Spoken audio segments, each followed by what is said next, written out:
Good morning, folks. This morning I'm going to do a little Q&A. One thing, one of the questions or the statements that was made on the last video was I needed to do more research on this park before talking about it, and what it was originally established, originally built for. With anything, what something was originally designed for versus what it is currently, or the plans for it, those are two different things. And all I'm doing is showing live footage, of what's really going on, not numbers on papers or what the media is telling you. So I mean, I get it. This park was originally designed to have a wealthy motor coach, travelers who wanted to stay here for the winter or passing through, but that's not the case. You've seen how empty it is here. But on to some Q&A on the prices, and I had to go through all my emails, and I got everything wrote down here. Sunshine Key, which sits in between Marathon Island and Big Pine Key, well, Marathon Key and Big Pine Key. That island itself, the whole island, is a campground. It was a nice campground, I'll say that. There was not much shrubbery, not much trees, because it was all mainly gravel. It was all open, which is nice. But the downfall was every time it got windy, you couldn't leave your awning out because it would just shake the whole camper. There are still a lot of Canadians down here. I've seen tags on their trucks, their campers, their motorhomes. I've talked to some of them, as well as us American citizens. But anyway, Sunshine Key, we stayed there 28 days, so we got a monthly rate, and it broke down to $157 per day, plus you paid your electric. The electric bill I got, we actually were only there 26 days. The electric bill was $111. Of course, your electric's going to depend on how hot it is, how cold it is, what you're doing. They also charge for Wi-Fi at that campground. We tried it. It was super slow, and I think it was a local Florida company. I'm not sure. We just used our phone mobile hotspots because it was just way faster. And like I said, we were there 28 days. The park, it was nice, I will say that. They had a pool. They had a little tiki bar, and on Wednesday and Fridays, I think between 4 to 7, they had an open bar where they let people come up and mingle. We went up to it just to talk to people, what was going on. There might have been maybe 24 people show up for it. Now that park, like I said, it was semi-busy, but there was a lot of kids. It was that's when they showed up during Christmas break, and then they took off. When we got there, it was pretty empty. They had a little gas station there, and it was like a miniature convenience store was part of the gas station. The downside to Sunshine Key, which is Thousand Trails, part of Thousand Trails, owned by Encore. It took about 25 minutes to go east towards Marathon because you had to go across 7 Mile Bridge. And then if you went to Big Pine Key, it was probably about 15 minutes. We did go to the Winn-Dixie on Big Pine Key. That's where we did our grocery shopping at, because we only carried non-perishables with us and bought our meat and stuff once we got down here, because that's just one thing I don't like to chance with the refrigerator in case it goes out, because I did have that happen one time. Had to throw all the frozen stuff out and all the stuff in the refrigerator out. We did explore Big Pine Key. We drove around, looked at different places. That's like a deer sanctuary. Deer just eat they're in people's yards eating the grass, hanging out. We ate at a restaurant on Big Pine Key, and then the next one over, I think it was Ramrod Key. We ate at a restaurant over there twice. We did drive to Key West from there, and it took about 50 minutes to get over to Key West. We both like to drink and party and have a good time, so I didn't do it because one of us had to drive. But staying there, I wanted to explore Marathon. Marathon's a nice island. It's got a Home Depot. It's kind of set up like Key West, but it doesn't have as much. You do got a Home Depot there. You got your Winn-Dixie, your Publix. We went to Winn-Dixie. You got your restaurants, McDonald's. We frequented Marathon a bit. We took Uber over to Marathon 2 different occasions to visit some of the nightlife. It was what it cost to get over there. I think it was like $35 to get over there in an Uber, and it was like the same coming back. Marathon, of course, doesn't have like the nightlife how Key West is set up, where Duval Street and the streets directly off Duval have all your bars, your nightlife, stuff like that. I mean, your day life. A lot of people day drink. We like to do that too. But Marathon was nice. I will say that. I will say if you're into boating or you like to go fishing and stuff, Marathon would be your pick. Do not go to Key West. We've been to Key West so many times, we kind of know it like the back of our hand. But yeah, I would say Marathon if you're an outdoorsy person, kayak, all that kind of stuff. It was nice seeing Fred the Tree. If you don't know what that is, you can Google him. And his little friends, they had him all decorated up for Christmas, and it was interesting to see him at night versus pass him in the daytime.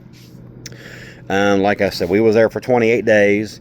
Then we went over to Sugarloaf Key and stayed at the KOA over there because it was closer to Key West, and we are KOA people. I like my KOAs.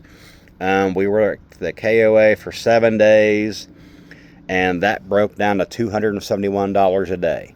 That KOA is probably the most expensive one in the country because you're out in the Florida Keys. You're fairly close to Key West. We were about 25 minutes to Key West. So what we were driving from Sunshine Key to Marathon was the same distance to go from Sugarloaf to Key West. That KOA, it's really nice. It's got a full service bar, like a restaurant. It's more like bar food. They got pizzas, sandwiches, stuff like that.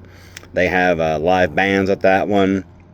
That KOA I was talking to one of the workers who was a retired cop from down here, and he lives down there full time. He lives at the campground, works for them, so he gets to stay for free. Well, it's part of his payment. And Hurricane, I think it was Ian, back in 2017, completely wiped that off. They rebuilt it. He was telling me that the corporate put about $15 million into rebuilding that facility. Each camp spot is pretty nice. It's still kind of tight because most of your camping spots in the Keys are pretty tight because they don't have a lot of land, not like the one I'm at here because we're on the mainland.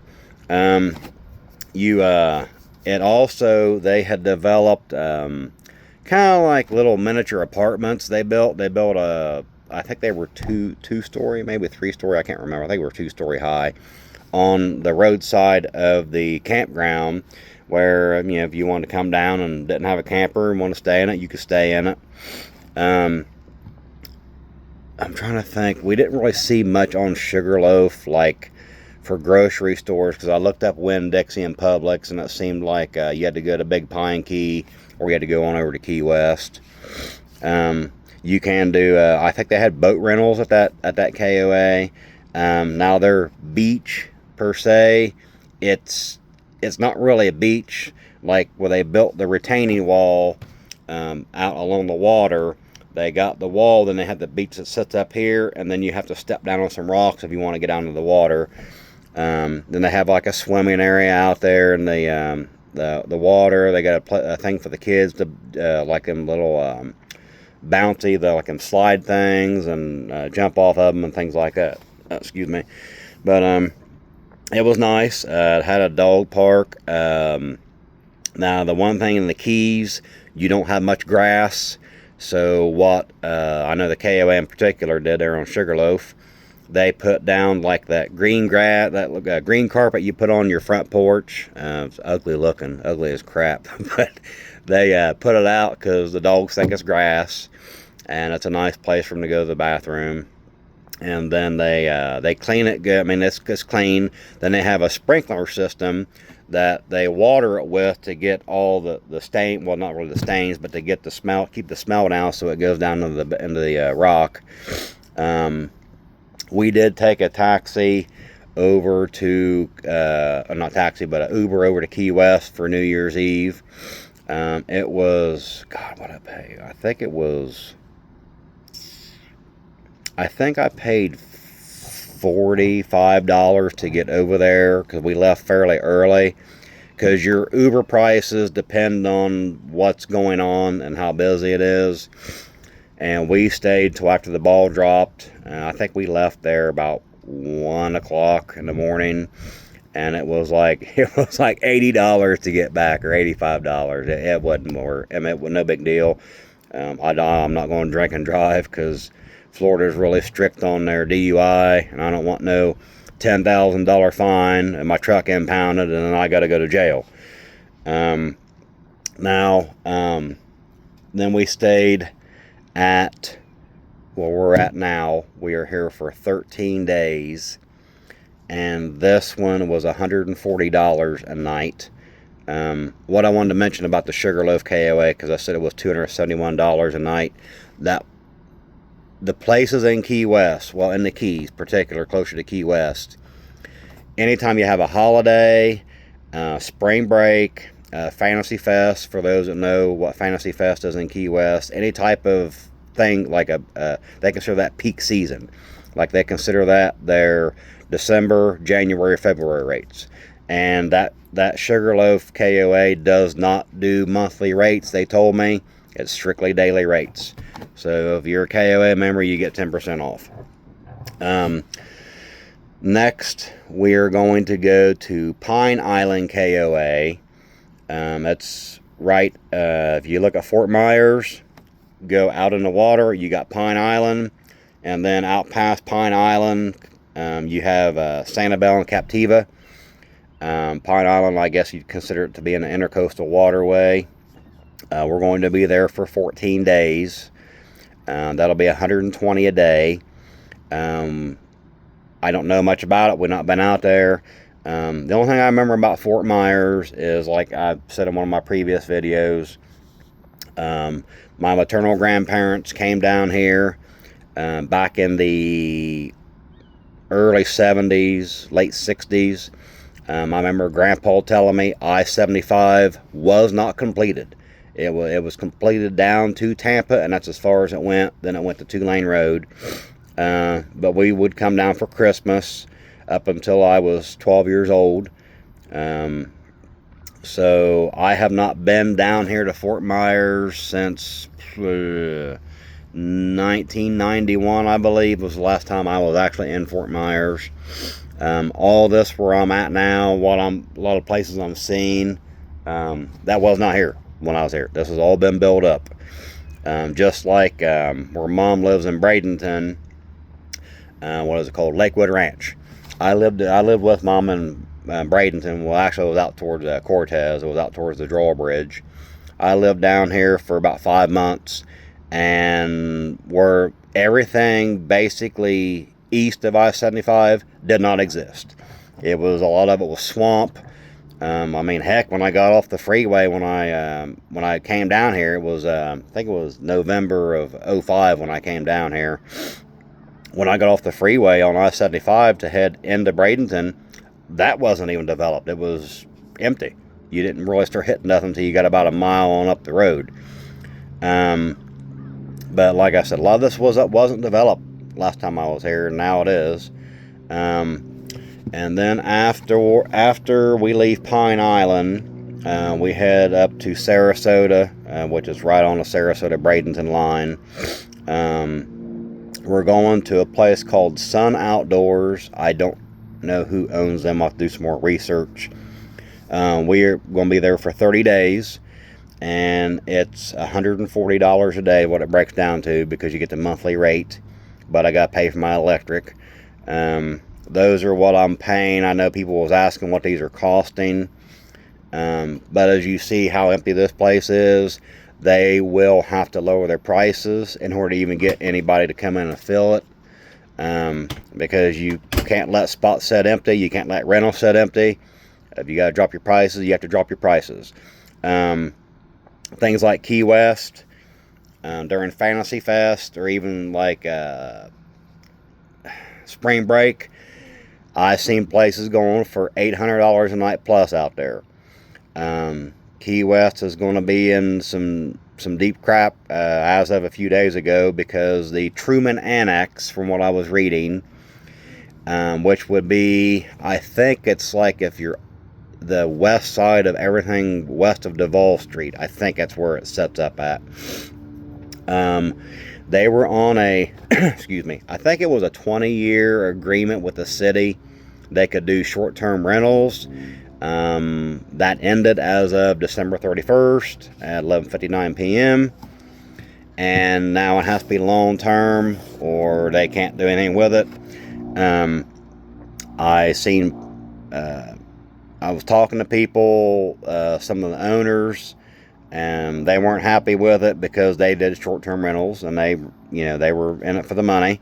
I was reading some comments on one of the Key West Facebook sites. I believe it's called Key West Underground, and one guy commented, because the person was complaining about it, which told me they own one of those properties, and was mad because they could no longer do short-term rental, Airbnb, VRBO, that type of stuff. And his comment was, if you have to rely on short-term income in order to afford the property, you don't need to be owning it, because you're just driving the prices up for actual residents of the area. Another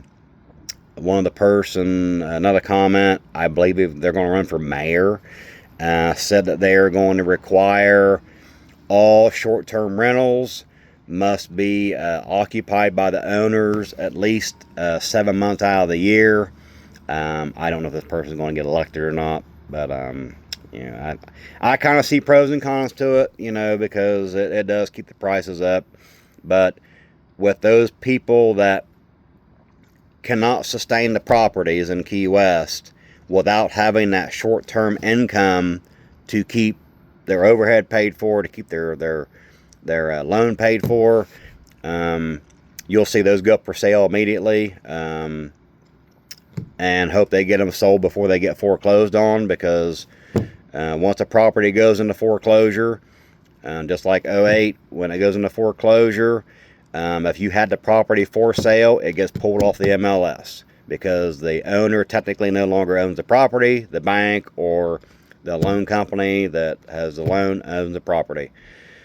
Other than that, I appreciate the Q&A. I'm going to keep reporting as we travel different spots. This is our first winter doing this, so yeah, some of these we're probably paying a little high for, but this is all a new experience for us. Sorry about the sun coming in and getting on me. I got the awning out. But we're going to keep doing this. I'm going to keep reporting what I, make videos of what I see. You guys can see it firsthand. And other than that, I appreciate it. If you guys subscribe to my channel, like my video, please share it. Get my numbers up, get the algorithm up, because I enjoy doing this. I really like talking about real estate and stuff like this. But I'll see you guys next time. Thanks.